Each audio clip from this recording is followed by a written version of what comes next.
Hello, Islander. You've decided to explore the question, how does caffeine affect college students? If you haven't done so yet, pause the video here and take a moment to brainstorm some important keywords. Don't forget to look at the question for some initial keywords and to use synonyms of those words as well. On the screen, you can see some of the keywords or phrases that I was able to brainstorm as I did the same exercise. The first keyword I focused on was caffeine. A similar key phrase I could search is caffeine addiction. If I want to know the health effects, health or sleep may also be important keywords to consider. Finally, maybe I want to focus on what kinds of caffeine students are drinking. Then, coffee or energy drink may be important keywords to include on my list. Now, let's focus on the second half of our question. College students is the next key phrase I identified. I can search similarly for the phrase university student. Maybe we want to focus on a specific type of student. Nursing students or first-year students could be useful terms depending on what population you want to focus on. Do you see any similarities or differences between our lists? Our different experiences with these topics may mean we use different words to search for information. Similarly, those who write and create content around this topic may use different words as well. This list is by no means final. As we begin the search process, we're going to find new words that we might not have thought about before, and then we can add those to our list. But now that we've decided on what words we will use to begin our search, the next steps in developing our search strategy is deciding where to search. We can determine where to search by knowing what types of resources we want to look at.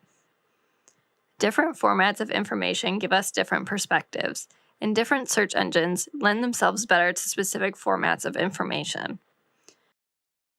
To help us better understand where to search, let's start by familiarizing ourselves with the information timeline. The information timeline is the process in which information changes over time. Typically, an event happens and then the information timeline begins. The steps in the timeline include social media, news, magazines and blogs, scholarly and peer-reviewed journal articles, and books.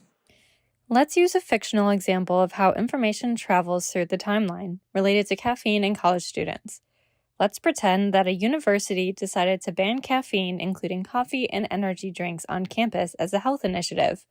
When the news is announced, we would first begin to see many people posting about it on social media, making their thoughts known, typically within the first 24 hours.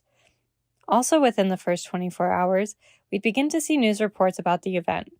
This could be local, state, and even national news. Then, after a week or so, we'd start to see magazines and blogs writing about the ban. Magazines and blogs, while different formats of information, both take the information from journalistic reporting and expand upon it, interpreting the information and framing it in a way different from news journalists. Then after a few months, we'll begin to see some scholarly and peer-reviewed journal articles about the ban. It would take at least a few months to see the impact of the change on campus, and those health scholars writing about the change will need to go through the peer-reviewed process before their articles are published in scholarly journals. The peer-reviewed process takes months because articles published in this format are reviewed by experts in the field before publication.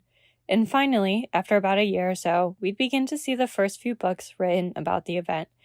This format of information, while typically more comprehensive, takes longer to produce because books go through so many editorial steps. We can usually find clues about which of these resources we need to find by looking at our assignment instructions. By knowing what types of information we need to find, we can identify where to start looking for information. Google lends itself best to finding social media, news, and blogs. Search engines like the library quick search or subject-specific databases from the library lend themselves best to finding news, magazines, scholarly and peer-reviewed journal articles, and books. Take a moment to think about what types of resources you want to find around caffeine and college students. If it's scholarly and peer-reviewed journal articles, magazines, newspaper articles, and books, then you should start using the library quick search.